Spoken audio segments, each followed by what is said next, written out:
பார்த்துட்டு வந்துட்டு இருக்கோம். யாருக்கும் ஞாபகம் இருக்கா? சூப்பர், கையை தட்டுங்க.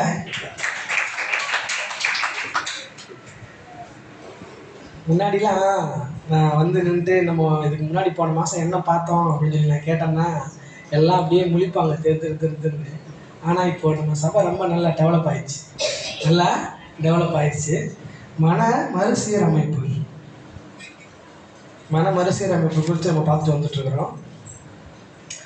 ஆக்சுவலாக பாஸ்டர் சொன்னார் இந்த வாரம் அவர் ஃப்ரீயாக இருந்தார் வந்துட்டாரு அப்படின்னு. ஆக்சுவலாக நான் ஃப்ரீயாலாம் இல்லை. போன வாரம் தான் நான் ஃப்ரீயாக இருந்தேன். போன வாரம் எங்கேயுமே போகல. ஏன்னா ஒரு சபையில் என்னை ஈஸ்டர் மெசேஜுக்காக கூப்பிட்டுருந்தாங்க. போகலான்னு இருந்தப்போ அந்த சபையில் இருக்கிறவங்க யாரோ ரிலேஷன் யாரோ இறந்துட்டுதா சொல்லி அந்த சர்ச்சு சர்வீஸே கேன்சல் பண்ணிட்டுருக்குறாங்க. கேன்சல் பண்ணிவிட்டு காலையில் 3:30 மணிக்கு எனக்கு மெசேஜ் அனுப்பிச்சி வச்சுருக்காங்க.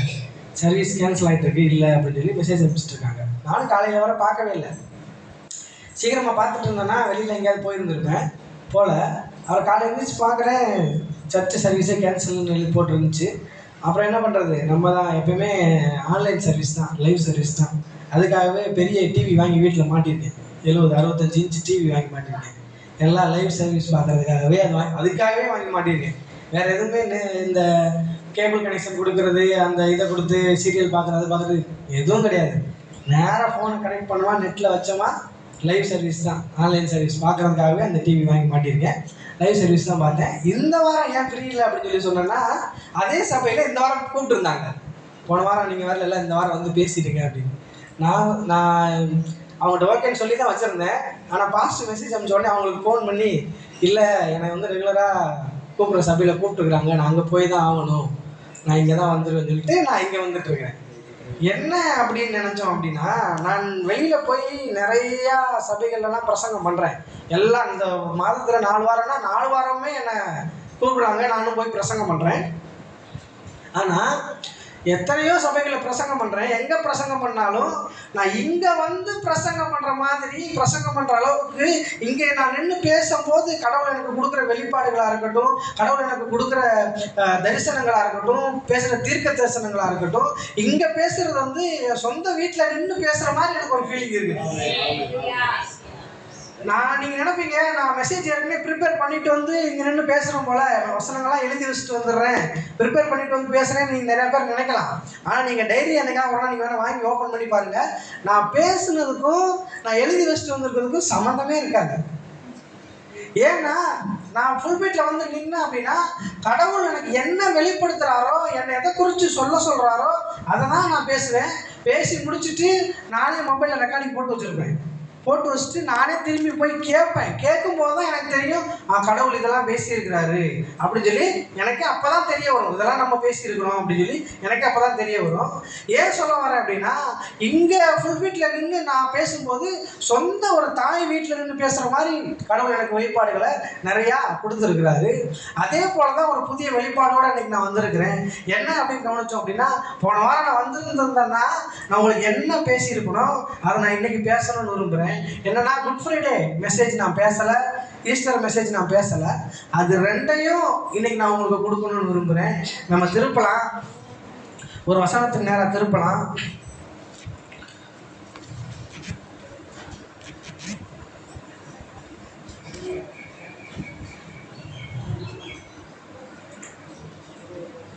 லூக்கா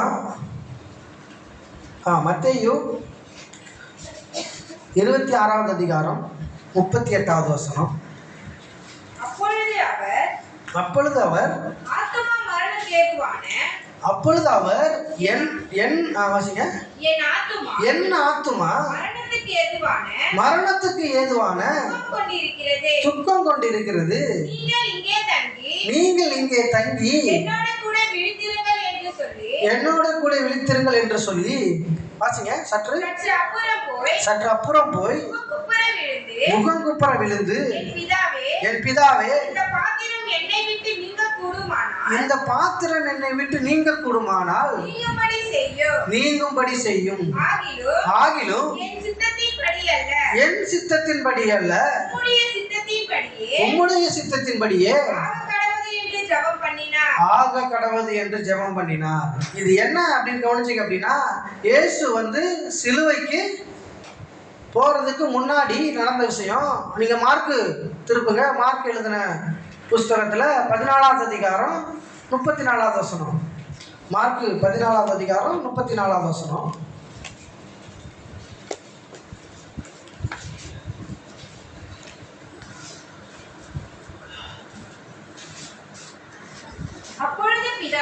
அப்பொழுது பிதாவே எல்லாம் உம்மாலே கூடும்.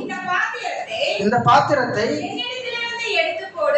இல்ல சிஸ்டர், மார்க் 14வது அதிகாரம் 34வது வசனம். அப்பொழுது அவர் என் ஆத்துமா மரணத்துக்கு ஏதுவான துக்கம் கொண்டிருக்கிறது, நீங்கள் இங்கே தங்கி விழித்திருங்கள் என்று சொல்லி சற்று அப்புறம் போய் தரையிலே விழுந்து அந்த வேளை தம்மை விட்டு நீங்கி கூட போகுமானால் நீங்க வேண்டும் என்று வேண்டிக் கொண்டு, அப்பா பிதாவே எல்லாம் உம்மாலே கூடும். இந்த பாத்திரத்தை என்னிடத்திலிருந்து எடுத்து போடும். ஆகிலும் என் சித்தத்தின்படி அல்ல, உம்முடைய சித்தத்தின்படியே ஆக கடவுது என்றார். இங்க 2 வேத பகுதியிலுமே நீங்க வாசிச்சீங்க அப்படின்னா ஒரே இதுதான் சொல்லப்பட்டிருக்கு. என்ன சொல்லப்பட்டிருக்கு அப்படின்னா, இயேசு சிலுவைக்கு போக போறாரு. இயேசு எதுக்காக இந்த உலகத்துக்கு வந்தாரு? இயேசு எதுக்காக சிஸ்டர் இந்த உலகத்துக்கு வந்தாரு? சொல்லுங்க, சத்தமா சொல்லுங்க. பாவிகளை ரட்சிக்கிறதுக்கு வந்தாரு. பாவிகளை ரட்சிக்கிறதுக்கு வந்தாரு. பாவிகளை ரட்சிக்கிறது எப்படி ரட்சிக்கிறதுக்காக வந்தாரு? எப்படி, எதனால, எப்படி ரட்சிப்பாரு அவரு? எப்படி சிஸ்டர் ரட்சிப்பாரு? அவர் ஏற்றுக்கொண்டு, அவருடைய இருதயத்தில் ஏற்றுக்கொண்டு, வாயினால் அறிக்கை பண்ணி இவர்தான் கடவுள் ஏற்றுக்கொள்றவங்கள அவரு ரட்சிப்பாரு. கரெக்டா? ரட்சிப்பாரு. இதுதான் நமக்கு தெரிஞ்சிருக்கு. இயேசு உலகத்துக்கு வந்ததுடைய நோக்கம் என்னன்னா, பாவிகளை ரட்சிக்கும்படியா வந்தாரு அப்படின்னு. ஆனா இயேசு எதுக்காக வந்தார் அப்படின்னு ஏசாயா தீர்க்கதரிசி 53வது அதிகாரத்துல சொல்றாரு. ஏசாயா 53வது அதிகாரத்தை திருப்பி நீங்க வாசிச்சு பாருங்க. எதுக்காக வந்தார் அப்படின்னா, அவர் நமக்காக நொறுக்கப்படுவதற்காக வந்தாரா, அவர் நமக்காக அடிக்கப்படுகிறதற்காக வந்தாரா, நமக்காக குத்தப்படுகிறதற்காக வந்தாரா, நம்முடைய துக்கங்கள் எல்லாம் அவர் ஏற்றுக்கொள்வதற்காக வந்தாரா? இப்படியே நீங்க பைபிள்ல ஆரம்பத்துல இருந்து நீங்க வாசிச்சீங்க அப்படின்னா, ஆதாம் வந்து பாவம் செஞ்சுட்டு ஒளிஞ்சுக்கிறான். ஒளிஞ்ச உடனே என்ன நடக்குது கவனிச்சீங்க அப்படின்னா, ஆதாமே நீ எங்கே இருக்கிறான்னு கேட்கிறாரு. அவன் சொல்றான், நான் நிர்வாணியா இருக்கிறேன் ஆண்டவரே, அதனால நான் ஒளிஞ்சிட்டு இருக்கிறேன் அப்படின்னு சொல்றான். நீ நிர்வாணியா இருக்கிற சொல்லி உனக்கு அறிவிச்சவன் யார் அப்படின்னு சொல்லி அவர் கேட்கிறாரு. அவன் என்ன சொல்றான் அப்படின்னா, நீங்க கொடுத்த ஏவாள் தான், என் மனைவி தான், நீங்க கொடுத்த என் மனைவி தான் ஒரு பழம், நீங்க புசிக்க கூடாதுன்னு சொன்ன பழத்தை எனக்கு கொடுத்து புசிக்க கொடுத்துட்டா, நான் வாங்கி புசிச்சுட்டேன், நானும் என் மனைவியை புசிச்சுட்டு நாங்கள் 2 பேரும் நிர்வாணியாக இருக்கிறோம் அப்படின்னு சொல்லி அவன் சொல்கிறான். சொன்ன உடனே வாங்க, வெளியில் வாங்க சொல்கிறாரு. வெளியில் வரும்போது பார்த்தா அவன் வந்து ஒரு அத்தி இலைகளை உடம்புல தச்சுட்டு நின்றுட்டு இருக்கிறான். அப்போ என்ன பண்ணுறாரு அப்படின்னா, அவர்களுக்கு தோல் உடையை உண்டு பண்ணி கொடுக்குறாரு. என்ன பண்ணுறாரு? தோல் உடையை உண்டு பண்ணி கொடுக்குறாரு. தோல் உடையை உண்டு பண்ணணும் அப்படின்னா தோல் எங்கேருந்து வரும்? இலையை தரிச்சிட்டு இருக்கிறாங்க, இலையை போட்டுட்டு இருக்கிறாங்க, அவங்களுக்கு தோல் உடைய உண்டு பண்ணி கொடுக்குறாரு. தோல் எங்கிருந்து வந்திருக்கும்? ஏதோ ஒரு விலங்கு அவங்களுக்காக அடிக்கப்பட்டிருக்குது. ஏதோ ஒரு விலங்கு அவங்களுக்காக அடிக்கப்பட்டிருக்குது, அவங்களுக்காக ரத்தம் சிந்தி இருக்குது. அந்த தோல் தான் எடுத்து உடைய உண்டு பண்ணி தோல் உடைய அவங்களுக்கு கொடுக்குறாரு. இது எதை காட்டுது அப்படின்னா, ஆதியாகமத்திலேயே உலக தோற்றத்துக்கு முன்பதாக அடிக்கப்பட்ட தேவ ஆட்டுக்குட்டியானவரை காட்டுது. ஏன்னா ஆதாம் பாவம் செய்யறதுக்கு முன்னாடியே, நல்லா கவனிங்க, ஆதாம் பாவம் செய்யறதுக்கு முன்னாடியே, இந்த உலகங்கள்லாம் உண்டாக்குறதுக்கு முன்னாடியே, வெளிச்சம் உண்டாக கடவுது அப்படின்னு அவர் சொல்றதுக்கு முன்னாடியே, ஆதியிலே தேவன் வானத்தையும் பூமியையும் சிருஷ்டித்தார் என்ற அந்த வார்த்தையெல்லாம் சொல்றதுக்கு முன்னாடியே தேவன் இயேசுவை சிலுவையில் அடிப்பது அவருடைய திட்டமா இருந்தது. பிரியமானவர்களே, அதுதான் அவருடைய திட்டமே. இயேசு தன்னைத்தானே சிலுவையில் ஒப்பு கொடுக்கிறது, சிலுவையில் வந்து ரத்தம் சிந்துறது, சிலுவையில் வந்து மறிக்கிறது, அது ஒரு நோக்கம், அது ஒரு திட்டம். அது அன்னைக்கே அவர் திட்டம் பண்ணி வச்சிட்டாரு. அப்ப இப்போ இஸ்ரவேல் ஜனங்கள் எகிப்துல இருந்து வெளியில வரும்போது நீங்க கவனிச்சீங்க அப்படின்னா, அவங்க வெளியில வர்றதுக்காக என்ன நடக்குது அப்படின்னா, அவர் எல்லாருடைய வாசக்கால ரத்தத்தை பூச சொல்றாரு. அப்பொழுது ஆட்டுக்குட்டி அடிக்கப்படுகிறது. ஆட்டுக்குட்டி அடிக்கப்பட்டு ரத்தம் சிந்துது. அந்த ரத்தத்தை எடுத்து தான் அவங்க வாசக்கால பூசுறாங்க. இதே மாதிரி நீங்க பைபிள்ல நிறைய காரியங்கள் ஆதியாகமத்துல இருந்து நீங்க வாசிச்சுட்டே வந்தீங்க அப்படின்னா, ஆகாய் அதாவது மல்கியா வரைக்குமே சொல்லப்பட்ட எல்லா வெளிப்பாடுகளுமே இயேசுவை சிலுவையில் அடிக்கிறதை பிரதிபலிக்கிறதா இருக்கிறது பிரியமானவர்களே. இப்படி இருக்கும்போது இயேசு இப்படி ஜெபம் பண்றாரு. வாசிங்க சிஸ்டர் இப்ப அந்த வசனத்தை. போதும். அப்பொழுது அவர் என் ஆத்துமா மரணத்துக்கு ஏதுவான துக்கம் கொண்டிருக்கிறது. அவர் வந்ததுக்கு நோக்கமே சிலுவையில் அடிக்கப்படணும் சொல்லிதான். அவர் வந்ததோட நோக்கமே மரிக்கணும் சொல்லிதான். அவர் வந்ததோட நோக்கமே மரித்ததுல இருந்து 3ஆம் நாள் உயிரோட எழணும்ன்றதுதான் அவரோட நோக்கமே. ஆனா ஏன் இந்த கெத்செமனே தோட்டத்துல போயிட்டு முழங்கால் படிட்டு நார்மலா நீங்க எங்க வேணா இயேசுவை படிச்சு பாருங்க. அவர் ஜெபம் பண்ணும்போது அவர் முழங்கால் படிட்டு ஜெபம் பண்ணாருன்னு தான் போட்டிருக்கோம் வேதத்துல. எந்த இடத்துல வேணா படிச்சு பாருங்க. இயேசு மணிக்கணக்கா ஜெபம் பண்ணியிருப்பாரு. மலை மேல ஏறி போய் ஜெபம் பண்ணியிருப்பாரு. எங்க போய் ஜெபம் பண்ணி இருந்தாருனாலும் அவர் என்ன பண்ணுவார் அப்படின்னா முழங்கால் போட்டு ஜெபம் பண்ணியிருப்பாரு, இல்ல நின்றுகிட்டு ஜெபம் பண்ணியிருப்பாரு, இல்ல உட்கார்ந்து ஜெபம் பண்ணியிருப்பாரு. ஆனா இங்க என் ஆத்துமா மரணத்துக்கு ஏதுவாக துக்கம் கொண்டிருக்கிறது சொல்லிட்டு அவர் முகம் குப்பர விழுந்து ஜெபம் பண்ணுகிறார் பிரியமானவர்களே. ஏன் என்ன எதுக்காக அப்படி பண்றாரு? எதுக்கு? இவருக்கு தான் தெரியுமே நம்ம சாகருக்கு தான் வந்திருக்கோம் தெரியும், சிலுவையில் அடிக்கப்படுறதுக்கு தான் வந்திருக்கோம் தெரியும். தெரிஞ்சிருந்தும் இவர் என்ன பண்றாரு? ஏன் இப்படி சொல்றாரு? என் ஆத்துமா மரணத்துக்கு ஏதுவான துக்கம் கொண்டு இருக்கிறது நான் சொல்றாரு. நீங்க யோசிக்கலாம், பிரதர் நீங்க என்ன டாபிக் பேசிக்கிறீங்க? மன மறுசீரமைப்பு தான் பேசிக்கிறீங்க அப்படின்னு. நான் சொல்றேன் மன மறுசீரமைப்பு அப்படின்னா நான் உங்களுக்கு காமிச்சேன் 3 யோவான் 2ஆம் வசனத்துல என்ன போட்டிருக்கு அப்படின்னா, பிரியமானவனே, சொல்லுங்க சிஸ்டர், பிரியமானவனே உன் ஆத்துமா வாழ்கிறது போல. என்ன வாழ்கிறது போல? உன் ஆத்துமா வாழ்கிறது போல. உன் ஆத்துமா அப்படின்னா உங்க உள்ளான மனுஷன் வாழ்கிறது போல. அந்த ஆத்மாவை தான் நான் பேசிட்டு இருக்கிறேன். அந்த ஆத்மாவை குறித்து தான் உங்களுக்கு சொல்லிக்கிட்டு இருக்கேன். அந்த ஆத்மாவோட தான் சீரமைப்பு உண்டாகணும், மறுசீரமைப்பு உண்டாகணும். அந்த ஆத்மா ஆல்ரெடி ஒரு அமைப்புல வாழ்ந்துட்டு இருக்குது. இப்ப எப்படி நம்ம சபை சதுரமா இருக்குதோ இது மாதிரி உங்க ஆத்துமா ஆல்ரெடி ஃபிக்ஸ் பண்ணப்பட்டு செட் பண்ணப்பட்டு ஒரு அமைப்புல வாழ்ந்துட்டு இருக்குது. நான் சொல்றேன் அதை சீரமைக்கணும், அதை மறுசீரமைக்கணும் நான் சொல்ல வரேன். அந்த ஆத்மாவை குறித்து தான் நான் உங்களுக்கு பேசிட்டு இருக்கேன். இங்க இயேசு சொல்றாரு என் ஆத்துமா மரணத்துக்கு ஏதுவாக துக்கம் கொண்டு இருக்கிறது. என்ன சொல்றாரு? மரணத்துக்கு ஏதுவாக. ஏங்க இயேசு மரணத்துக்கு ஏதுவாக துக்கப்படணும்? இயேசு எதுக்காக மரணத்துக்கு எதுவாக துக்கப்படணும்? ஏன்னா அவருக்கு முன்னாடியே தெரியும் நான் சிலுவையில தான் அடிக்கப்பட போறேன் அப்படின்னு. அவருக்கு முன்னாடியே எதுக்காக எருசலேமுக்கு வர்றாரு? எருசலேமுக்கு வர்றதுக்கு முன்னாடி அவர் சொல்லிட்டு தான் வர்றாரு. அவன் ஏறாத சீக்கிரமா வர சொல்லுங்க அப்படின்னு சொன்னப்ப அந்த நரிக்கு போய் சொல்லுங்க இன்னும் 4 நாள் இருக்குது அப்படின்னு சொல்லி சொல்றாரு. அப்படின்னா அவருக்கு தெரியுது நான் 4 நாள் கழிச்சு சிலுவையில தான் அடிக்கப்பட போறேன்னு தெரியுது. தெரிஞ்சிருந்தும் அவருக்கு அறிஞ்சிருந்தும் அவர் எல்லாமே புரிஞ்சிருந்தும் அவர் சொல்றாரு என் ஆத்துமா மரணத்துக்கு ஏதுவாக துக்கம் கொண்டு இருக்கிறது சொல்றாரு. சரி அப்படி சொல்லிட்டு விட்டு இருந்தா கூட பரவாயில்ல. இன்னும் கீழே வாசிச்சீங்க அப்படின்னா பிதாவை நோக்கி இந்த பாத்திரம் என்னை விட்டு நீங்க கூடுமானால் நீங்கட்டும் ஜெபம் பண்றாரு. ஏன்? அவருக்கு தான் தெரியுமே சிலுவையில தான் அடிக்கப்படணும், சிலுவையில தான் அடிக்கப்பட்டு தான் ரத்தம் சிந்தணும், சிலுவையில் அடிக்கப்பட்ட ரத்தம் சிந்தினாத்தான் ரத்தம் தான் வந்து மன்னிப்பை உண்டாகும் அப்படின்றது எல்லாமே முன்னாடியே தெரியும். அவருக்கு தெரிஞ்சிருந்தாலும் அவர் முழங்கால் படிட்டு ஜெபம் பண்ணாம குப்புற விழுந்து ஜெபம் பண்றாரு. இந்த பாத்திரம் என்னை விட்டு நீங்க கூடுமானால் நீங்கட்டும் அப்படின்னு சொல்லி ஜெபம் பண்றாரு. ஏன்?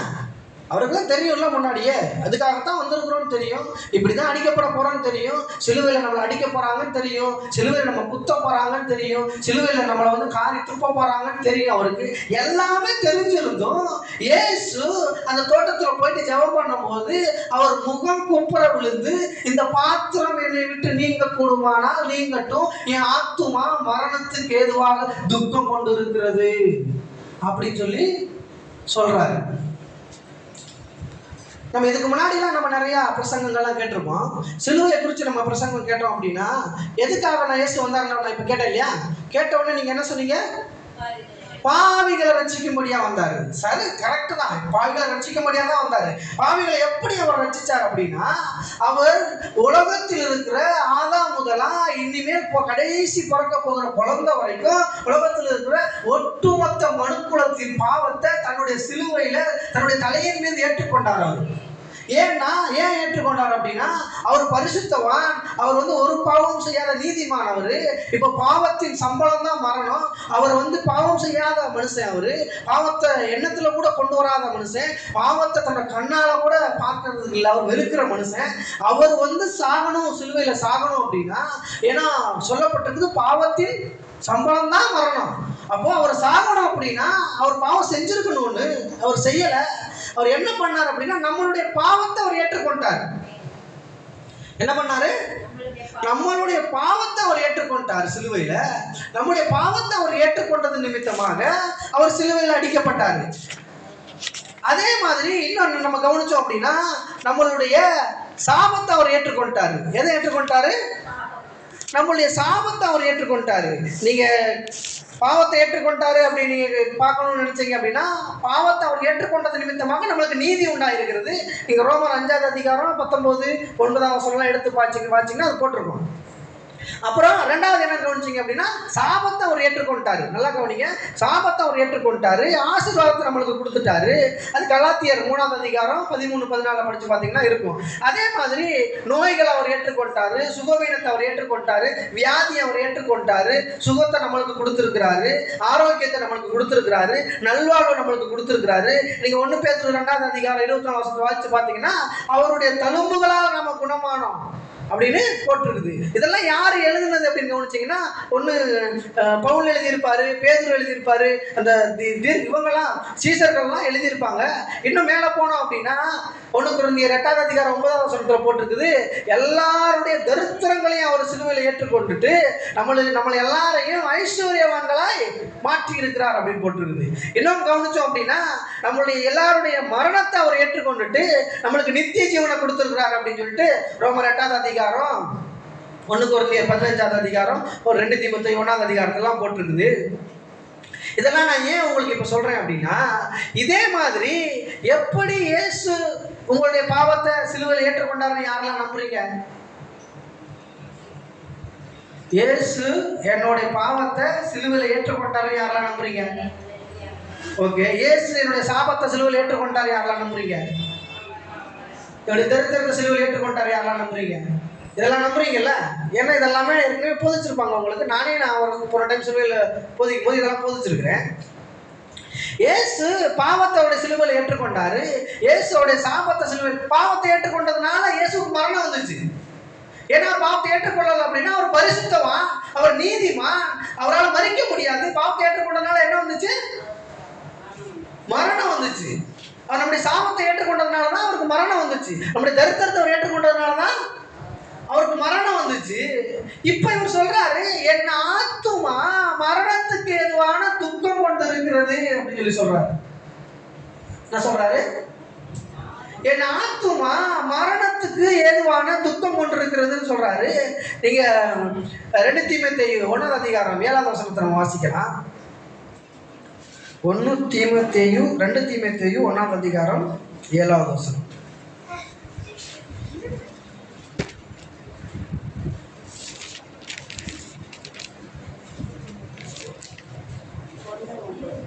ரெண்டு தீமோத்தேயு 1ஆம் அதிகாரம் 7ஆவது வசனம். தேவன் நமக்கு பயமுள்ள ஆவியை கொடாமல் பலமும் அன்பும் தெளிந்த புத்தியும் உள்ள ஆவியையே கொடுத்திருக்கிறார். என்ன நம்மளுக்கு கொடுத்திருக்கிறாரு? பலமும், சொல்லுங்க, பலமும் அன்பும் தெளிந்த புத்தியும் உள்ள ஆவியை நம்மளுக்கு கொடுத்திருக்கிறாராம். பாவத்தை ஏற்றுக்கொண்டாரு, அதனால உங்களுக்கு என்ன கொடுத்தாரு சிஸ்டர்? பாவத்தை சிலுவையில் ஏற்றுக்கொண்டாரு சிஸ்டர், அதனால உங்களுக்கு என்ன கொடுத்தாரு?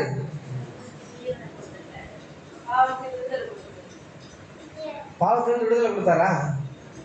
பாவத்தை அவர் ஏற்றுக்கொண்டாரு, அவர்கிட்ட இருந்த நீதியை உங்களுக்கு கொடுத்திருக்கிறாரு. நீங்க எதனால நீதிமான் ஆக்கப்பட்டிருக்கிறீங்க?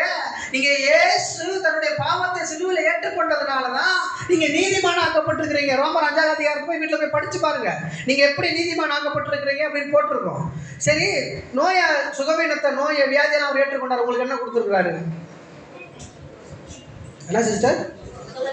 சுகம் கொடுத்திருக்கிறாரு, ஆரோக்கியம் கொடுத்திருக்கிறாரு, பலனை கொடுத்திருக்கிறாரு. உங்க பலவீனத்தை ஏற்றுக்கொண்டுட்டு தரித்திரத்தை ஏற்றுக்கொண்டவங்களுக்கு என்ன கொடுத்திருக்கிறாரு?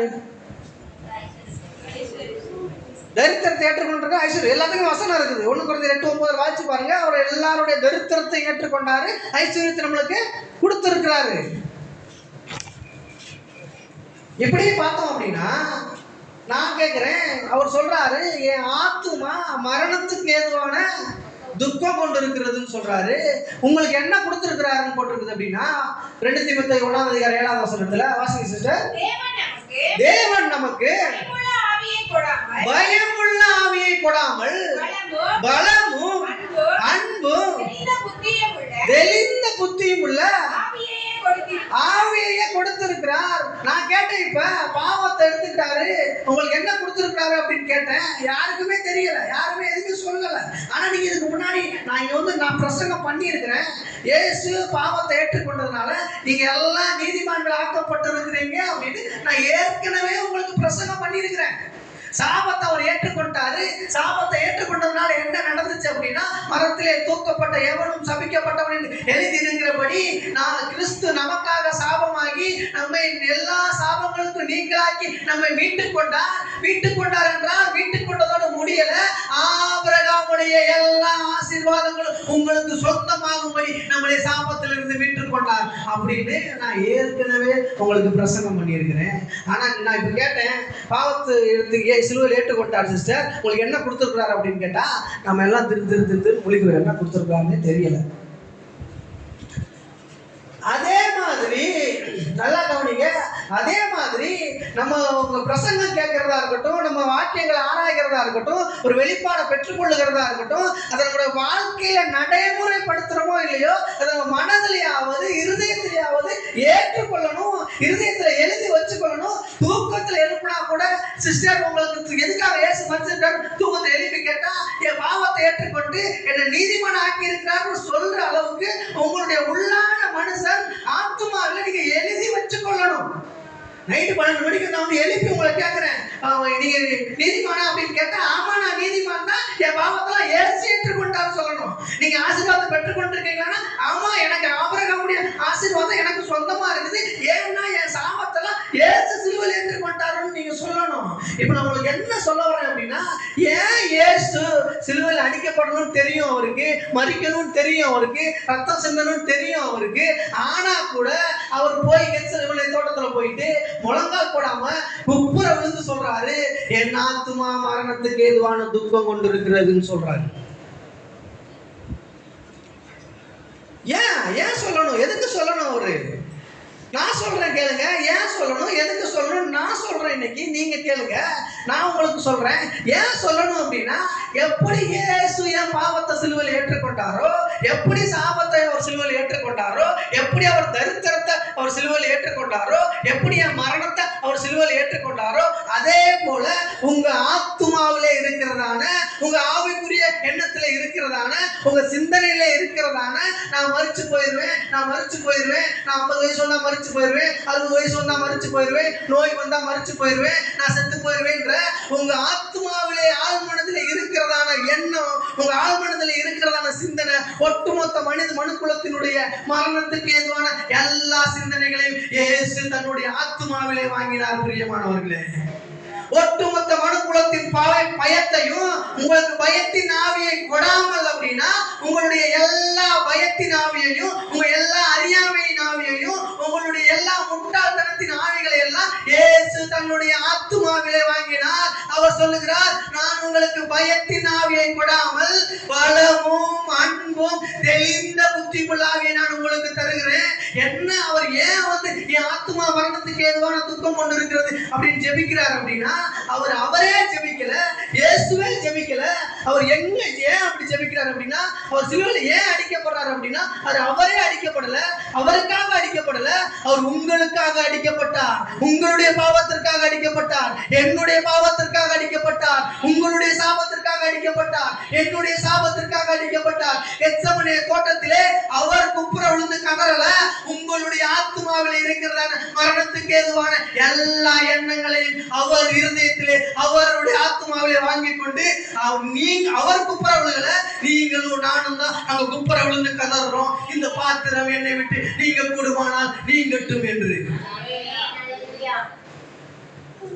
எப்படி பாவத்தை ஏற்றுக்கொண்டாரோ, எப்படி சாபத்தை ஏற்றுக்கொண்டாரோ, எப்படி இல்லாமையை ஏற்றுக்கொண்டாரோ, எப்படி தரித்திரத்தை ஏற்றுக்கொண்டாரோ, உங்க மனதிலே இருக்கிற எல்லா எதிர் விதமான சிந்தனைகளையும் மரணத்துக்கு எதுவான எல்லா எண்ணங்களையும் இயேசு கெத்செமனே தோட்டத்திலே ரத்தத்தின் பெருந்துளியாக அங்கே ஏற்றுக்கொண்டார். பிரியமானவர்களே, எதுக்காக அவருடைய வியர்வை ரத்தத்தின் பெருந்துளியாக பூமியில விழுந்தது அப்படின்னா உங்களுடைய எல்லா பயத்தின் ஆவியையும், உங்க எல்லா அறியாமையின் ஆவியையும், எல்லா இல்லாமையின் ஆவியையும் இயேசு தன்னுடைய ஆத்துமாவிலே வாங்கினார். எதற்காக என்றால் உங்களுடைய மனம் மறுசீரமைக்கப்பட வேண்டும் என்பதற்காக. புரியுதா? புரியுதா சிஸ்டர்?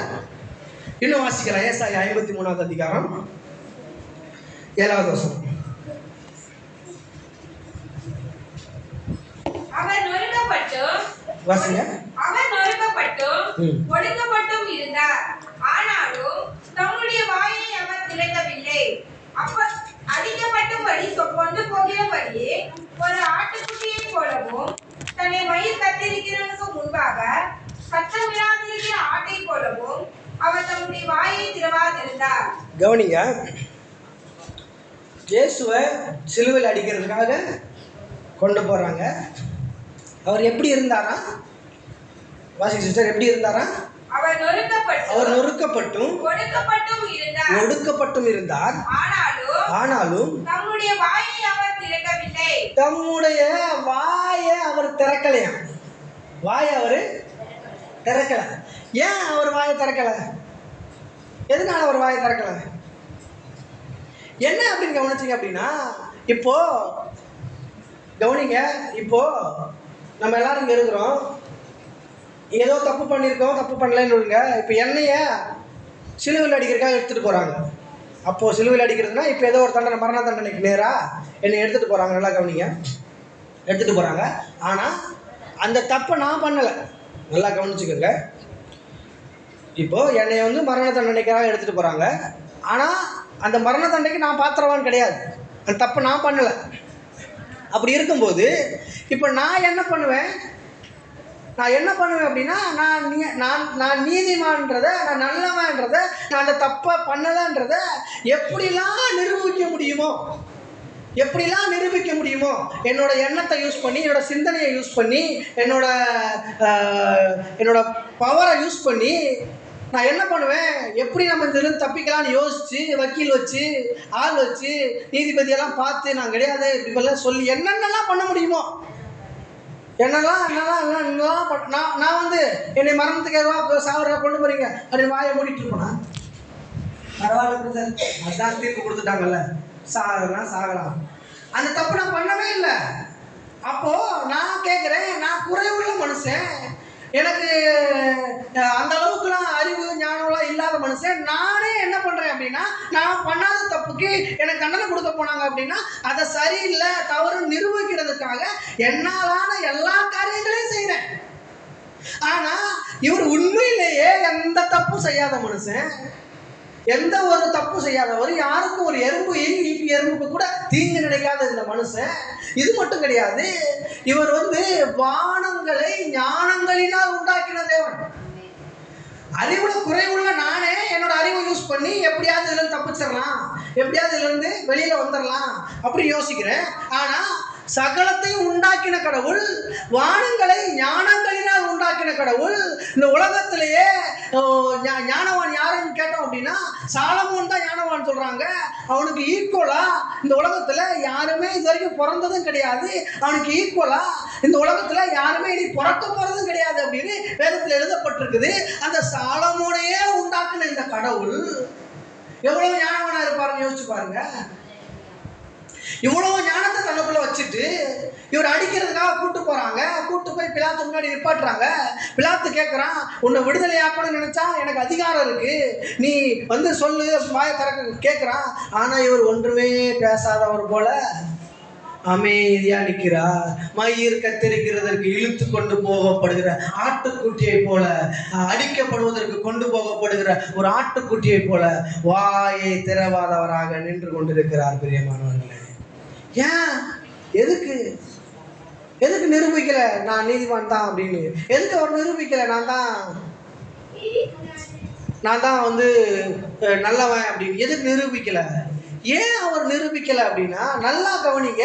எப்படி அவர் உங்க சாபத்தை அவர் தலையில ஏற்றுக்கொண்டாரோ, எப்படி அவர் பாவத்தை அவர் தலையில ஏற்றுக்கொண்டாரோ, எப்படி அவர் தரித்திரத்தை தலையில ஏற்றுக்கொண்டாரோ, எப்படி அவர் நான் இப்ப முன்னாடி சொன்ன மாதிரி உங்களுடைய எல்லாருடைய பயத்தையும் எல்லாருடைய கவலையையும் அவர் தன்னுடைய சிலுவையில அவர் தலையில ஏற்றுக்கொண்டாரோ, அதே போல உங்களுடைய அறியாமையையும் உங்களுடைய முட்டாள்தனங்களையும் உங்களுடைய எப்படி சொல்றதுன்னா உங்களுடைய எண்ணத்துக்கு எட்டாதவைகளையும் அவரா போய் வாயை திறக்காம அங்க நிக்கல. அவருக்காக போய் அவர் வாயை திறக்காம நிக்கல. நீங்க இன்னைக்கு ஞானமா பேச வேண்டும் என்பதற்காக, நீங்கள் இன்னைக்கு சாலமோனை காட்டிலும் அதிக ஞானவான்களா நீங்க விளங்கணும்ன்றதற்காக அன்றைக்கு அவர் முட்டாளை போல சிலுவையிலே பிரியமானவர்களே தொங்கினார். பிரியமானவர்களே, உங்களுடைய முட்டாள்தனங்களையும் உங்களுடைய இல்லாமைகளையும் உங்களுடைய தரித்திரங்களையும் உங்களுடைய அறியாமையையும் அவர் சிலுவையிலே ஏற்றுக்கொண்டார். எதற்காக வேண்டும் என்றால், நீங்கள் எல்லாவற்றையும் அறிந்து கொள்ள வேண்டும் என்பதற்காக அவர் எதையுமே அறியாதவராய் சிலுவையிலே தொங்கினார். பிரியமானவர்களே, என் ஜனங்கள் அறிவில்லாமையினால் சங்காரமாகிறார்கள் என்று எழுதப்பட்டிருக்கிற வார்த்தையின் பிரகாரமாக நான் சொல்லுகிறேன், நீங்கள் இதை அறிந்து கொண்டு இயேசு என்னுடைய அறியாமையை சிலுவையிலே ஏற்றுக்கொண்டார் என்பதை நீங்கள் அறிந்து கொள்ள வேண்டும் என்பதற்காக அன்றைக்கு சகல ஞானத்தையும் உடைய தெய்வம், சகல ஞானத்தையும் வானங்களை ஞானங்களினால் உண்டாக்கின என் தெய்வம் என்ன பண்ணார் அப்படின்னா, ஒன்றுமே அறியாதவரை போல அடிக்கப்படுகிற ஆட்டுக்குட்டியை போல வாயை திறவாதவராக இருந்தார். எதற்காக? நீங்கள் வாயை திறந்து ஞானமாய் பேச வேண்டும் என்பதற்காக. இதே மாதிரிதான் சிலுவையில இன்னும் பவுல் எழுதின வெளிப்பாடு மாதிரி இந்த வெளிப்பாடுகள்லாம் நின்றல. எப்படி பேதுரு எழுதின வெளிப்பாடு மாதிரி வெளிப்பாடுகள்லாம் நின்றல. நம்ம யோசிக்கிறோம், பாவத்துக்கு பதிலாக நீதி, சாபத்துக்கு பதிலாக ஆசீர்வாதம், திருத்தத்துக்கு பதிலாக ஐஸ்வர்யம், மரணத்துக்கு பதிலாக ஜீவனு, இப்படியே போனா வெளிப்பாடுகள் எதுவுமே நின்று போகல. பிரியமானவர்களே, உங்க வாழ்க்கையில் இருக்கிற எல்லா பிரச்சனைகளுக்குமான ஒரே தீர்வு எங்க உண்டாயிருக்கிறது அப்படின்னு கவனிச்சிங்க அப்படின்னா, அது சிலுவையிலே உண்டாக்கப்பட்டிருக்கிறது. பிரியமானவர்களே, இயேசு தன்னுடைய மரணத்திற்காக எதற்காக அவர் மரிக்கிறார் அப்படின்னா, இயேசு எதற்காக தன்னுடைய ஜீவனை சிலுவையில கொடுக்கிறார் அப்படின்னா, நான் சொன்னா அதை அடிக்கிட்டே போலாம். நீதி வந்திருக்கு, நம்மளுக்கு தைரியம் வந்திருக்கு, நம்மளுக்கு ஆசீர்வாதம் வந்திருக்கு, நம்மளுக்கு வந்து ஞானம் வந்திருக்கு. நம்மளுக்கு அவரே 1 கொரிந்தியர் 1ஆம் அதிகாரம் கடைசி வசனத்தை நீங்க வாசிச்சு பார்த்தீங்க அப்படின்னா, அவரே தேவனால் நமக்கு ஞானமும் நீதியும் மீட்புமானார் அப்படின்னு எழுதப்பட்டிருக்கும். பாருங்க, அந்த ஞானம் அவர் எப்படி நம்மளுக்கு ஞானம் ஆகிறார் அப்படின்னா, நம்மளுடைய எல்லாருடைய முட்டாள்தனங்களையும் நம்ம எல்லாருடைய அறியாமையையும் அவர் சிலுவையில ஏற்றுக்கொண்டார். நம்முடைய பயத்தை எல்லாரும், நீங்க எந்த காரியத்தை குறித்து பயந்துட்டு இருக்கிறீங்களோ, நீங்க எந்த காரியத்தை குறித்து கவலைப்பட்டு இருக்கிறீங்களோ, அந்த எல்லா காரியங்களையும் 2026 வருஷங்களுக்கு முன்பாகவே அவர் தன்னுடைய ஆத்துமாவே வாங்கினார். ஏன் ஆத்மாவில் வாங்கினாரு? அவர் சரீரத்தில் வாங்கியிருக்கலாம், ஆவியில வாங்கியிருக்கலாம். ஏன் ஆத்மாவில் வாங்கினார் அப்படின்னா, நீங்க உங்க ஆத்மா எந்த அளவுக்கு வாழ்ந்திருக்கிறதோ நீங்க அதே போலதான் எல்லாவற்றையும் செலுத்தி வாழ்ந்திருக்க முடியும். பிரியமானவனே, உன் ஆத்மா வாழ்கிறது போல நீ எல்லாவற்றிலும் வாழ்ந்து, அதற்காகத்தான் உங்களுடைய பயத்தை அவர் ஆத்மாவில் வாங்கினாரு. அதற்காகத்தான் உங்களுடைய கவலைகளை அவர் ஆத்மாவில் வாங்கினாரு. அதற்காகத்தான் உங்களுடைய முட்டாள்தனங்களை அவர் ஆத்மாவில் வாங்கினாரு. நீங்க ஆத்மாவிலே ஞானவான்களை வாழ்ந்திருக்கும்படி உங்களுடைய உள்ளான மனிதனை நீங்க செலுத்தி வச்சீங்க அப்படின்னா, உங்க உள்ளான மனிதனை நீங்க வளர்த்தீங்க அப்படின்னா, உங்க உள்ளான மனிதனை வெளிப்பாடுக்குள்ளாக நீங்க நடத்துனீங்க அப்படின்னா, உங்க வாழ்க்கையிலே வெளிப்புறமாக அநேக வெளிப்பாடுகளை காண்பீர்கள் பிரியமானவர்களே. அதற்காகத்தான் அவர் சரீரத்துல வாங்கல, அவர் ஆவியில வாங்கல. அதற்காகத்தான் உங்களுடைய எல்லாருடைய கவலைகளையும் உங்களுடைய எல்லாருடைய பயங்களையும் அவர் எங்க வாங்கினாரு? ஆத்துமாவிலே வாங்கினார் பிரியமானவர்களே. அவர் சொல்லுகிறார், என்னுடைய ஆத்துமா மரணத்துக்கு ஏதுவான துக்கம் கொண்டிருக்கிறது. இப்போ உங்க எல்லாருடைய பாவம் எங்க போயிடுச்சு சொல்லுங்க சிஸ்டர். சிலுவையில் இயேசு தொங்கிட்டு இருக்கிறாரு. நல்லா கவனிங்க, நல்லா கவனிங்க. இயேசு சிலுவையில் தொங்கிட்டு இருக்கிறாரு. உங்களுடைய மனுக்குலத்தினுடைய ஒட்டுமொத்த பாவமும் இயேசு கிட்ட போயிருச்சு. எங்க போயிருச்சு?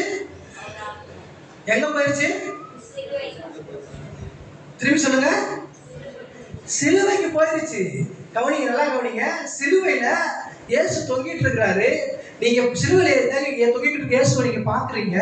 இப்போ உங்க கண்ணுக்கு தெரியுறது வந்து என்ன தெரியுது அப்படின்னா, அவருடைய சரீரம் தெரியுது. ஓகேவா? சரீரம் தெரியுது. அவருடைய ஆவி உங்க கண்ணுக்கு தெரியுதா? அவருடைய ஆத்மா உங்க கண்ணுக்கு தெரியுதா? தெரியல. உங்களுடைய பாவத்தை அவர் எங்க வாங்கினார் அப்படின்னா, அவருடைய ஆவியில அவருடைய ஆத்மாவில் வாங்கினாரு. உங்களுடைய சாபத்தை எதுல வாங்கினாரு?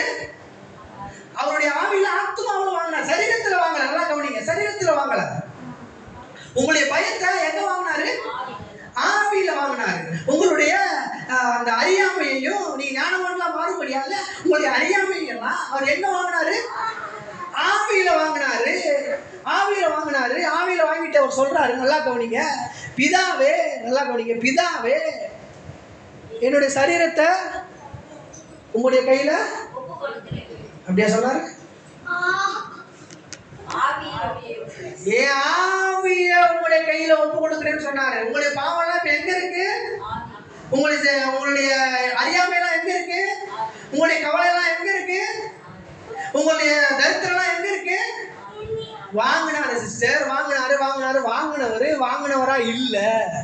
அவருடைய ஆவியை உன் கரத்துல ஒப்பு கொடுக்குறேன். எல்லாம் முடிந்தது அப்படின்னா என்ன மீனிங் அப்படின்னு கவனிச்சிங்க அப்படின்னா, உங்களுடைய வாழ்க்கையில இருக்கிறதான எல்லா தீவினைகளுக்கும், தரித்திரங்களுக்கும், எல்லாமைகளுக்கும், சாபத்திற்கும், பாவத்திற்கும், எல்லா அறியாமைகளுக்கும், எல்லா பயத்தின் ஆவிகளுக்கும், எல்லா கவலையின் ஆவிகளுக்கும் ஒரு முற்றுப்புள்ளியை சிலுவையிலே வச்சிருக்கிறாரு. அப்பதான் சொல்றாரு எல்லாம் முடிந்தது என்று. ஏன் நம்ம சந்தோஷமா இல்ல? ஏன் நம்ம ஞானவானா இல்ல? ஏன் நம்ம நீதிமான் மாதிரி இல்ல அப்படின்னா, அவர் வாங்கினாருன்னு நமக்கு தெரியல.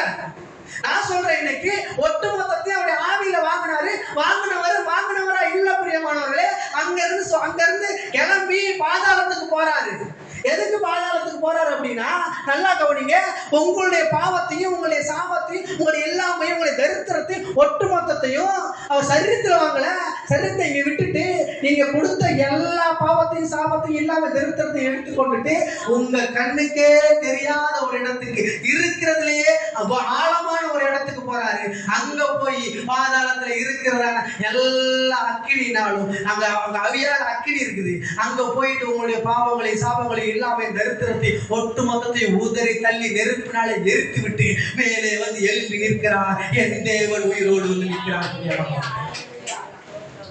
மரிச்சவரா இல்ல, அவர் திரும்ப உயிரோட வந்து எழுந்து நிக்கிறதுக்கு காரணம் என்ன அப்படின்னா, இப்போ இந்த உலகத்துல எந்த மனுஷனும் பாவியா இருக்கவே முடியாது. இப்ப இந்த உலகத்துல எந்த மனுஷனும் சாபத்துல வாழவே முடியாது. இப்ப இந்த உலகத்துல எந்த மனுஷனும் முட்டாளா இருக்கவே முடியாது. இப்ப இந்த உலகத்துல இருக்கிற எந்த மனுஷனும் ஞானவான் இல்லாம இருக்கவே முடியாது. ஆனா ஏன் இன்னும் ஞானவானா இல்லாம இருக்கிறாங்க? ஏன் இன்னும் தரித்திரத்துல வாழ்ந்து கொண்டிருக்கிறாங்க? ஏன் இன்னும் இல்லாமல வாழ்ந்து கொண்டிருக்கிறாங்க அப்படின்னா, கடவுளை குறிச்சுதான அறிவு இல்ல பிரியமானவர்களே. என் ஜனங்கள் அறிவில்லாமையால் சங்காரமாகிறார்கள். நான் சொல்றேன், உங்களுக்கு இந்த அறிவு வரணும், உங்களுக்கு இந்த வெளிச்சம் வரணும், உங்க ஆத்மாவோட இந்த வெளிச்சம் வரணும். உங்க ஆத்மாவோட இந்த வெளிச்சம் வரணும். என்ன வெளிச்சம் வரணும் அப்படின்னா, நான் எதை குறிச்சும் கவலைப்பட வேண்டிய அவசியமே கிடையாது. என்னுடைய எல்லா கவலைகளையும் 2026 வருடங்களுக்கு முன்பதாகவே இயேசு பாதாளத்திலே கொண்டு சென்று அக்கினியினாலே அவிழ்த்து அதை நெருப்பிலே சுட்டரித்து ஒன்றுமில்லாமல் ஆக்கி விட்டார் என்ற எண்ணம் வரணும் பிரியமானவர்களே. அவர் ஏன் எந்திரிச்சு வந்து எல்லாருக்கும் தரிசனம் ஆகுறாரு? அவர் எந்திரிச்சு வந்து அப்படியே போயிருக்கலாமா இல்லையா? அவர் அப்படியே பாதாளத்துக்கு போயிட்டு நம்ம பாவத்தெல்லாம் முடிச்சுட்டு அவர் நேராக பரலோகத்துக்கு போயிருக்கலாம். ஏன் போல? ஏன் வந்து எல்லாருக்கும் 40 நாள் தரிசனம் ஆனார் அப்படின்னா, எல்லாருக்கும் தெரியணும், நான் உயிரோட வந்துட்டேன், உங்களுடைய பாவத்துக்கு முற்றுப்புள்ளியை வச்சுட்டேன், உங்க சாபத்துக்கு முற்றுப்புள்ளியை வச்சுட்டேன், உங்க இல்லாமைக்கு முற்றுப்புள்ளியை வச்சுட்டேன், இனிமேல் பாவம் கிடையாது, சாபம் கிடையாது, தரித்திரம் கிடையாது அப்படின்னு முற்றுப்புள்ளியை வச்சுட்டேன்றதை காட்டும்படியாக தான் அவர் உயிரோட வந்து நிற்கிறாரு. இன்னும் கவனிச்சோம் அப்படின்னா ஒரு ஒரு ஒரு முடிவு ஒன்று உண்டாகுது அப்படின்னா எல்லாம் முடிந்தது அப்படின்னு அவர் சொல்றாரு இல்லையா? ஒரு முடிவு ஒன்று உண்டாகுது அப்படின்னா அது முடிவு அல்ல, அங்கதான் ஆரம்பமே இருக்கிறது. என்ன ஆரம்பம் என்றால் பாவம் இல்லாத வாழ்க்கைக்கான ஆரம்பம் சிலுவையில் இருக்கிறது. பிரியமானவர்களே, அவரு வந்து நல்லா கவனிங்க, அவர் வந்து அதாவது பாதாளத்துக்கு போயிட்டு நம்மளுடைய எல்லா சாபங்களையும் இல்லாமல் தரித்திரத்தையும் கொண்டு வந்து இல்லாமல் பண்ணிட்டு அவர் வந்து உயிரோட 3ஆவது நாள் உயிரோட எழுந்து வந்து என்ன பண்ணுறார் அப்படின்னா, வாசிக்கலாம். லூக்கா 24வது அதிகாரம் 16வது வசனம். லூக்கா 24வது அதிகாரம் 14வது வசனம்.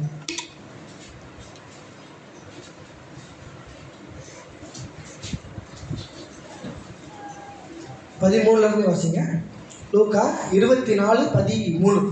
அன்றைய தினமே அவர்களில் 2 பேர் எருசலேமுக்கு 7 அல்லது 8 மைல் தூரமான எம்மாவு என்னும் கிராமத்துக்கு போனார்கள்.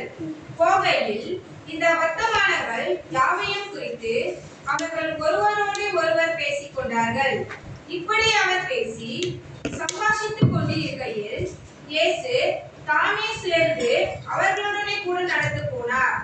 ஆனாலும் அவரை அறியாதபடிக்கு அவருடைய கண்கள் மறைக்கப்பட்டிருந்தது. நல்லா கவனிங்க, இயேசு மரிச்சு உயிரோடு எழுந்து அவங்க சீசர்லாம் பேசிட்டு போயிட்டு இருக்கிறாங்க. அவங்களோட கூட இவரும் நடந்து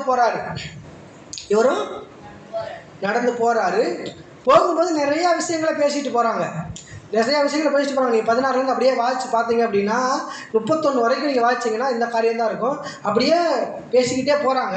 பேசிட்டு போகும்போது ஆனாலும் 16 ஆனாலும் அவரை அறியாதபடிக்கு, நல்லா கவனிங்க, அவரை அறியாதபடிக்கு அவர்கள் கண்கள் மறைக்கப்பட்டிருந்தது. கண்கள் மறைக்கப்பட்டிருந்ததுன்னா இப்போ என் கண் நான் மூடிக்கிட்டேன்னு வச்சுருங்க. கண்ணை மூடிக்கிட்டேன்னா இப்போ எனக்கு இங்கே பல்ல இருக்கிறது தெரியுமா? ஏற்கனவே பலருக்கு தெரிஞ்சதுனால, மனதில் தெரிஞ்சதுனால தெரியுது. இல்லைன்னா கண்ணை மூட்டி லைட்ல ஆஃப் பண்ணி நைட் இருட்டு நடந்து போனால் கரெக்டாக நடந்து போயிட முடியுமா? இல்லை, கண்கள் மறைக்கப்பட்டிருந்தது அப்படின்னா அவர் சரீரப்பிரகாரமான கண்கள் மறைக்கப்படலை. அவங்க நடந்து தான் போய்கிட்டு இருக்கிறாங்க. சரீரப்பிரகாரமான கண்கள் மறைக்கப்படலை. அவங்களுடைய ஆவிக்குரிய கண்கள் மறைக்கப்பட்டிருந்தது. ஆவிக்குரிய என்ன மறைக்கப்பட்டிருந்துச்சு அப்படின்னா, இப்போ இவ்வளவு நேரம் நான் போதிச்சேன் இல்லையா? சாபத்தை ஏற்றுக்கொண்டாரு, எல்லாம் ஏற்றுக்கொண்டாரு, தரித்திரத்தை ஏற்றுக்கொண்டாரு, அதுக்கப்புறம் நீதியை கொடுத்துட்டாரு, சந்தோஷத்தை கொடுத்துட்டாரு, மகிழ்ச்சியை கொடுத்துட்டாரு, இவ்வளவு போதிச்சு இல்லையா? இதெல்லாம் அவங்க அறியாத அளவுக்கு அவங்களுடைய கண்கள் மறைக்கப்பட்டிருந்துருக்குது. இவர் இயேசு, நீங்க அந்த அதிகாரத்தை போய் ஃபுல்லா படிச்சு பார்த்தீங்க அப்படின்னா இயேசு ஃபுல்லா சொல்லுவாரு. ஏசாயா தீர்க்கதரிசியில் எழுதப்பட்டிருக்கிறதெல்லாம் அவர் எடுத்து காமிப்பாரு. இயேசு வரணும்னு எழுதியிருக்கு, சிலுவையில் மறிக்கணும்னு எழுதியிருக்கு, இதெல்லாம் நடக்கணும், நீ இடத்துல ஆல்ரெடி எழுதியிருக்குதேப்பா, இதில் என்னப்பா ஆச்சரியம் அப்படின்னு அவர் கேட்குறாரு. அப்படி கேட்கும்போது கூட இவர் தான் இயேசுன்றது அவங்களுக்கு தெரியவே இல்லை, யாருக்குமே தெரியவே இல்லை. இவர் தான் இயேசு, அவருக்கு தெரியவே இல்லை. வாசிங்க சிஸ்டர், தொடருங்க. 17-18 வாசிங்க. ஆனாலும் அவரை அறியாதபடிக்கு அவருடைய கண்கள் மறைக்கப்பட்டிருந்தது. அப்பொழுது அவர் அவர்களை நோக்கி, நீங்கள் துக்கம் உள்ளவர்களாய் வழி நடந்து ஒருவருக்கொருவர் சொல்லிக் கொள்கிற காரியங்கள் என்னவென்று கேட்டார். அவர்களில் ஒருவனாகிய கிளியோப்பா என்பவன் பிரதியுத்தரமாக, இந்நாட்களிலே எருசலேமிலே நடந்தவைகளை அறியாதபடிக்கு நீர் அந்நியராய் இருக்கிறீரோ என்றான். அவர் எவைகளை என்றார். அதற்கு அவர்கள், நசரேயனாகிய இயேசுவை குறித்தவைகளே. அவர் தேவனுக்கு முன்பாகவும் ஜனங்கள் எல்லோருக்கும் முன்பாகவும் செய்கையிலும் வாக்கிலும் வல்லமையுள்ள தீர்க்கதரிசியாய் இருந்தார். நம்முடைய பிரதான ஆசாரியரும் அதிகாரிகளும் அவரை மரண ஆக்கினைக்குட்படுத்தி சிலுவையில் அறைந்தார்கள். அவரே இஸ்ரவேலை மீட்டு ரட்சிப்பவர் என்பவர் நாங்கள்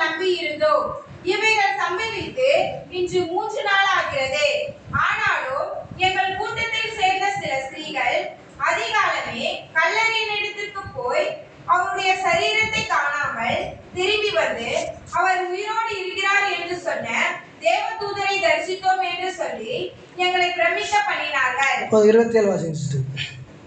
மோசே முதலிய சகல தீர்க்கதரிசிகளும் எழுதின வேத வாக்கியங்களை எல்லாம் பற்றியும் தம்மை குறித்து சொல்லியவைகள் அவர்களுக்கு விவரித்து காண்பித்தார்கள். நல்லா கவனிங்க, எல்லாத்தையும் விவரித்து சொல்றாரு இயேசு அவங்க கூட வரும்போது. ஆனா கூட அவங்களுக்கு கண்ணு திறக்கப்படலை. இப்படிதானப்பா எழுதியிருக்கு, இப்படிலாம் போட்டிருக்குப்பா, அவர் மரிப்பாரு, அவர் சாவாரு, திரும்பி 3ஆம் நாள் உயிர் எழுவாரு, இதெல்லாம் வந்து ஏற்கனவே எழுத மோசே முதலியான தீர்க்கதரிசிகள் இதெல்லாம் எழுதி வச்சிருக்காங்கன்னு சொல்றாங்க. ஆனா கூட தெரியல. 28 வாசிங்க சிஸ்டர். அத்தருணத்தில் தாங்கள் போகிற கிராமத்திற்கு சமீபமானார்கள். அப்பொழுது அவர் அப்புறம் போகிறவர்கள் போலவே காண்பித்தார். அவர் அவரை நோக்கி, நீங்கள் தங்கியிரும், சாயங்காலம் ஆயிற்று, பொழுது போயிற்று என்று அவரை வருந்தி கேட்டுக்கொண்டார்கள். அப்பொழுது அவர் அவர்களோட தங்கும்படி உள்ளே போனார். அவர்களோட அவர் பந்தி இருக்கையில் அவர் அப்பத்தை எடுத்து ஆசீர்வதித்து அதை விட்டு அவர்களுக்கு கொடுத்தார். அப்பொழுது அவர்களுடைய கண்கள் திறக்கப்பட்டு, கவனிங்க, இதெல்லாம் சொல்றாரு, போதிக்கிறாரு போதிக்கிறாரு போதிக்கிறாரு போதிக்கிறாரு போதிக்கிறாரு. எவ்வளவோ வசனங்களை எடுத்து காண்பிக்கிறாரு. அங்க அப்படி எழுதியிருக்கு, இங்க எப்படி எழுதியிருக்கு, அங்க அப்படி போட்டிருக்குது, இங்க எப்படி போட்டிருக்குது, எல்லாத்தையும் எடுத்து காமிச்சா கூட இவருடைய கண்கள் திறக்கப்படவே இல்லை. நான் சொன்னேன், பாவத்தை ஏற்றுக்கொண்டாரு, சாபத்தை ஏற்றுக்கொண்டாரு, இல்லாம ஏற்றுக்கொண்டார், தரித்திரத்தை ஏற்றுக்கொண்டாரு, எல்லாம் நடந்தா கூட உங்களுடைய கண்கள் திறக்கப்பட்டுச்சா திறக்கப்படலையான்னு தெரியல. ஆனா இயேசு ஒரு காரியத்தை பண்றாரு. என்ன பண்றாரு என்றால், அப்பத்தை எடுத்து பிட்டு அவர் அவர்களுக்கு கொடுக்கும் போது அவருடைய மனக்கண்கள் திறக்கப்படுகிறது. பிரியமானவர்களே, இன்றைக்கு நம்ம இயேசுனுடைய சரீரத்தையும் இயேசுனுடைய ரத்தத்தை நம்ம அனுசரிக்க போறோம். இதுவரைக்கும் உங்க கண்ணு திறக்கப்படாம இருந்திருக்கலாம். இவ்வளவு நாள் அவங்க மனு கண்ணு திறக்கப்படாம இருந்திருக்கலாம். இவ்வளவு நாள் அவங்க மனக்கண் பிரகாசம் அடையாம இருந்திருக்கலாம். இதை குறித்ததான அறிவு இல்லாம இருந்திருக்கலாம். இதை குறித்ததான ஞாபகம் இல்லாம இருந்திருக்கலாம். எத்தனையோ பிரசங்கங்கள் கேட்டு உங்களுடைய எண்ணங்கள் சீர்படாம இருந்திருக்கலாம். நான் இன்னைக்கு சொல்லுகிறேன் பிரியமானவர்களே, இந்த இயேசு கிறிஸ்துவினுடைய அப்பத்தையும் அவருடைய சரீரத்தையும் அவருடைய அப்பத்தை பிற்கும் பொழுது உங்கள் எல்லாருடைய மனக்கண்களும் இப்பொழுது திறக்கிறதா இருக்கிறது. பிரியமானவர்களே, சிலுவையை அல்ல, உயிர் தெழுந்த இயேசுவை குறித்து நான் உங்களுக்கு சொல்லுகிறேன். பிரியமானவர்களே, சிலுவையிலே ஏற்றுக்கொண்டார், சிலுவையிலே மரித்தார், சிலுவையிலே எல்லாவற்றையும் செய்து முடித்தார். ஆனால் 3ஆவது நாளிலே உங்களுடைய எல்லா அறியாமையும், உங்களுடைய எல்லாருடைய பயத்தையும், உங்களுடைய எல்லாருடைய கவலையையும், உங்களுடைய எல்லாருடைய தரித்திரத்தையும் அவியாத ஆக்கியிலே கொண்டு சென்று அவிழ்த்து விட்டு 3ஆம் நாள் உயிரோடு கூட எழுந்து வந்து நின்று அவர் சொல்லுகிறார், உங்களுடைய கண்கள் இப்பொழுது திறக்கப்படுகிறது என்று. பிரியமானவர்களே, கர்த்தர் உங்களை ஆசீர்வதிப்பாராக. நம்ம அப்பத்தையும் சரீரத்தையும் நம்ம புசிக்கலாம்.